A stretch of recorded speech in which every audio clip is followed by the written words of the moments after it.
Hello, everybody. Welcome to the 11 o'clock hour of Out to Lunch with WRMN AM 1410. I'm your host, Matt McNeil. I'm broadcasting live here from Studio 14 in downtown Elgin. We here at WRMN serve the Fox River Valley area. Thank you, everyone, for tuning in live today into Studio 14. No matter where you are listening through on YouTube, Facebook, through our app, on our website, or through that classical AM 1410 dial, you're always here to keep yourself up to date, and we're here to help you to keep up to date and in the loop with what's happening here in the Fox River Valley and what's going on here on WRMN.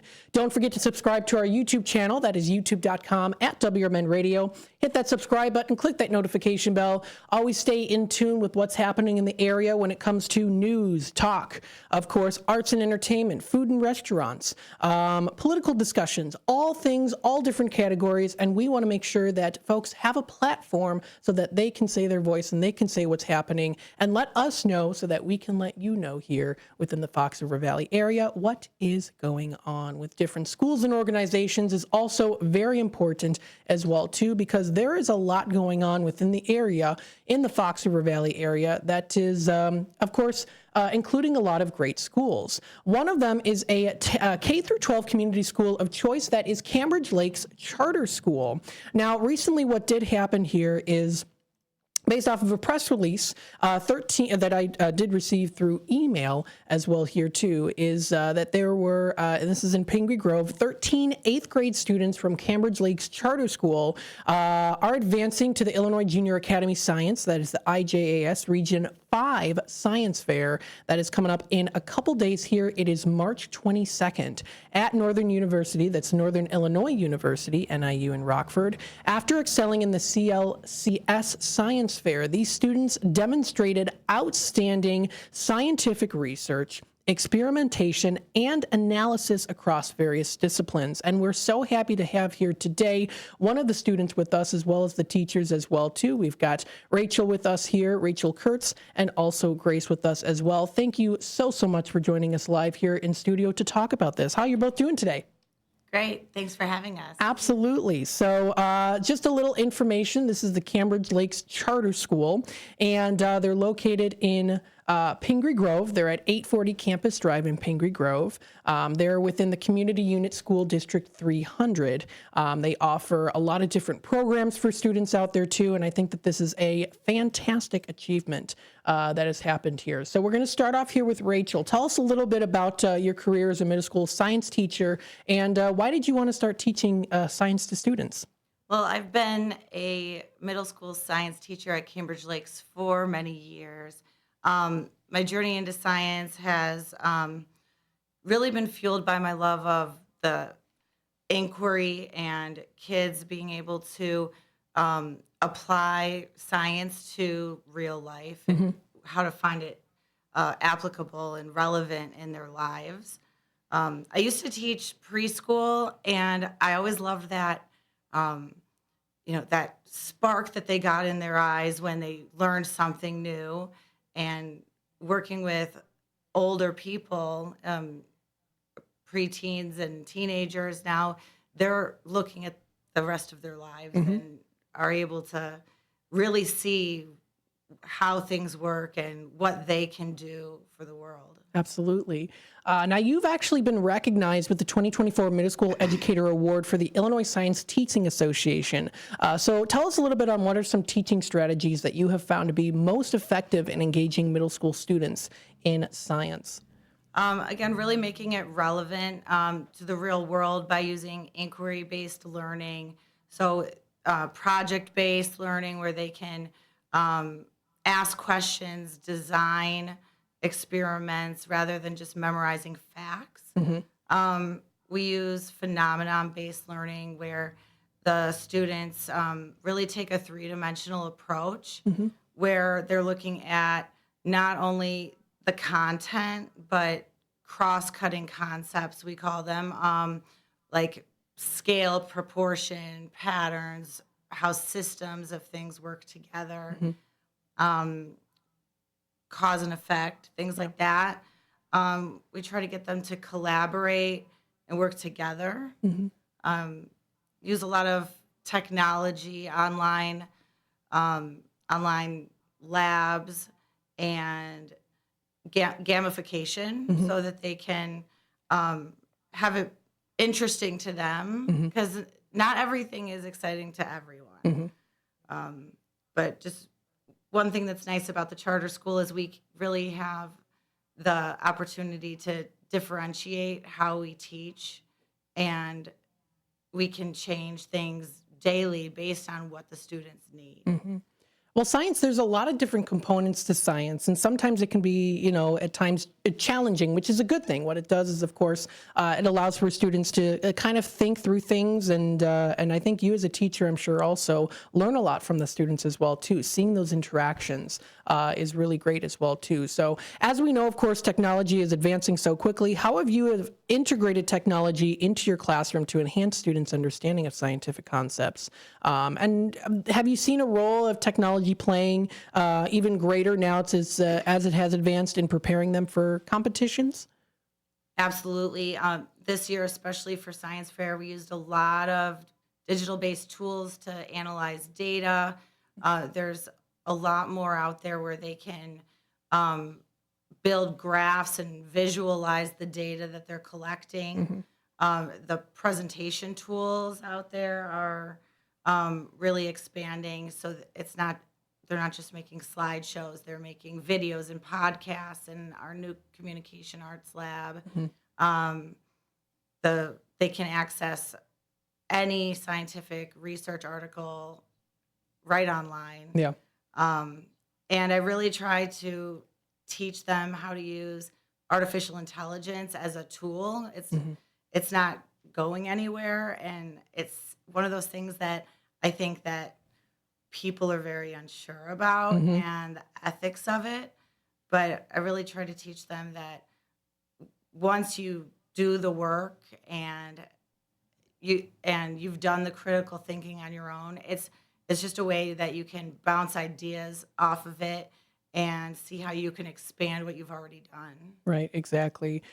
So we have a question here, a couple questions for Grace. You are one of the students here as well. So tell us a little bit on how you got interested in partaking in the science fair at Cambridge Lakes Charter School. What's something that kind of sparked your interest in doing so? Was it something that started from when you were young, or was it something that maybe like a friend or family member or teacher encouraged you to do? I think like growing up and in elementary school, seeing the older kids doing their experiments, I think that really influenced me and motivated me to do science fair and, do well on my project. That's really cool. So tell us a little bit more here too, because you did win the school science fair with your project that was titled Tropism, which earned you Best in Show and made you the CLCS Science Fair champion. Could you share with us a little bit on what tropism is and how what inspired you to choose that topic as well? Yeah. Oh my gosh, I sound so raspy. That's okay. Tropism is basically like a plant's reaction to an external stimulus. So if there's a lot more sunlight on the left side of the plant's gonna naturally direct its growth towards the left side. And I chose to do it for this project because when we learned about it last year, it was something I just never heard about before, and I really wanted to learn more about and experiment on my own. Very cool. So of course, with that experimentation, also you have to prepare for things. You want to make sure that you're prepared and you work together, of course, with the teachers as well there too. So what have been some of the challenges in preparing for the science fair too? How do your experiences with Mrs. Kurtz's classroom help you to overcome those challenges too? How have you both worked together? I think my biggest challenge was probably staying consistent with, watering and taking care of my plants. But Ms. Kurtz was really helpful. She just, she gave me a lot of information and a lot of new resources and ways to keep up with my project. And yeah. I'm sure it's been such a fun experience too, because you learn so much when it comes to that. as well too. So I congratulate you on doing this. It's a fun thing. I did the science fair when I was, I think I was only in the science fair when I was like in first grade, but I had so much fun doing that, making dioramas, and you get to, of course, discover that too, and you get to work with the teachers and with the students as well too when it comes to that. So it's very, very cool. Now we'll talk a little bit about the role of science fairs in promoting scientific inquiry. For Rachel, how do science fairs contribute to developing critical thinking and problem-solving skills in students? And what do you think are, why do you think that they are very important when it comes to being a part of scientific education? Well, I think that the underlying foundation of science is to be able to support your claim with evidence. And so science fair really is about, it doesn't matter if your hypothesis was right or wrong. It's, does your data support the project that you did, and how they can analyze data. Most jobs, people are going to have to analyze data, support what they're saying with facts and evidence, and it really gives them that opportunity to apply that knowledge in a meaningful way. And I try to really encourage them to pick a topic that they're interested in, because we started in September, like second week of school. Pick a topic that you are going to be interested in, that you are going to want to read about and research for a few months and not get bored with it. So, and I was really excited that she picked tropism, because I really enjoy plants, and I have plants all over the classroom, and we watch them turn towards the window, and then we rotate them and watch them turn back. And it's just a nice way to, it really integrates through other subjects in school too, because when you're reading a text, you need to be able to comprehend it and find evidence from the text to support whatever your thought is on what you're reading. You do the same thing in social studies. So it's really just the evidence-based learning is really important. I think what I love about science too, I always enjoyed science growing up. I wasn't the best at science when it came to memorizing and things, but when it came to those experiments, oh my goodness, it's just so much fun. It's, you get to be there to experience something growing, something changing, and you get to dive into why it's doing what it's doing, and what are the different elements and components that make it what it is and how it grows. And I think that when you come together as a class, and as with students as well too, I think that everyone learns so much from each other, and I think that that's just such a wonderful experience for sure too. So absolutely. So when it comes to getting involved, of course, for Rachel, what do you hope students can get out of this experience in learning about science and communication? I really want them to learn about how they can apply things to their everyday life, and know that, even if science isn't their thing, that what they're learning is relevant, critical thinking skills that they can use forever. Absolutely. Absolutely. And then Grace, as a student, what would you say to other students who maybe might be interested in partaking in this, but they might feel maybe a little bit nervous to do so? What would you say to those students? Honestly, I would just say pick a topic that you like, and it comes really easy. Like, I really like plants too, and it was really interesting, and there was never a dull moment, so it made it really easy for me to be motivated to continue doing my project and keep up with my work. Awesome. I think that you're going to really inspire a lot of other students as well, too. Even seeing this video as well, I think is going to be a big inspiration for students. So I congratulate both of you, of course, for this great achievement. Now tell us a little bit more on how you can find more information when it comes to Cambridge Lakes Charter School. If there's any parents out there that might say, hey, this school sounds like a really great school to go to. The science program sounds awesome. My kid's really interested in science. How can people find more information? Well, we have a website that they can go to for the school, and we have a lot of opportunities for the community. to come and see. And they're usually open to people that are not students at the school. I know we have a cultural event coming up shortly. We have one thing that really draws people to the school is we use the middle school model for 5th through 8th grade. So 5th graders, they switch classes just like they would in middle school and high school. And they have the opportunity to choose their electives. We have electives that other schools don't necessarily have in middle school. And the 5th graders are allowed to participate in sports. So we've got volleyball teams for 5th through 8th grade, basketball. I think we're starting flag football next year. So we've got a lot going on. We've got summer camps. And I know the summer camps and our Schools Out program are open to anyone in the community. Very cool. Yeah. And now, how big is the Cambridge Lakes Charter School? What's your demographic in terms of students, the numbers? I think we're around 700 right now. Okay.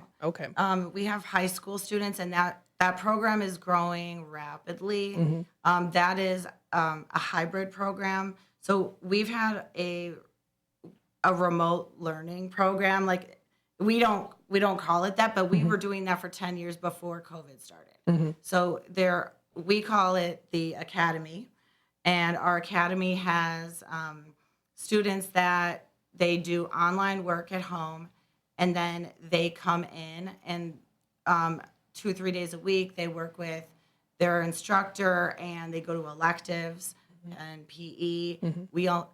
Part of that also is we have advanced placement. So Grace, you have ALP classes too. So do you do that for math and ELA? Just ELA. ELA. So students that are above and beyond, they can also have that opportunity, and they can also earn high school credit in middle school. Very cool. So and we also have preschool. Okay. So preschool is that program is great. We have so many kids in there, and they can go 5 days a week. They could go mornings, afternoons, 2 days, 3 days. So that's also nice that they can be there from the time they're 3. We have a lot of kids that have been there from the time they were 3 years old through 8th grade, and then they move on to their community high school. And the high school kids we have at the school are all in the academy program. Very cool. I think what's really something to be proud of when you are a school is to ensure that the students get that learning experience where it's one-on-one with the teachers and the students as well too. And I can already tell based off of the conversations that you have here that you incorporate that too. And that's something to be very proud of at a school. I went to a smaller school too, a school of 500, which, I mean, maybe to some people that seems like a lot, but when you're able to have a curriculum where you have teachers that want the students to succeed. And you have all of these really awesome programs. That's very important when it comes to a child's learning experience. And I can already tell that this school definitely does that. So, and you can walk through the hall, and I feel like every teacher knows every student. And I was lucky with this age group. I used to teach 5th and 6th grade science, and now I teach 7th and 8th. So Grace's class, I've had 4 years in a row. Oh, wow. So I'm going to be very sad when they go to high school. But it really is a family community.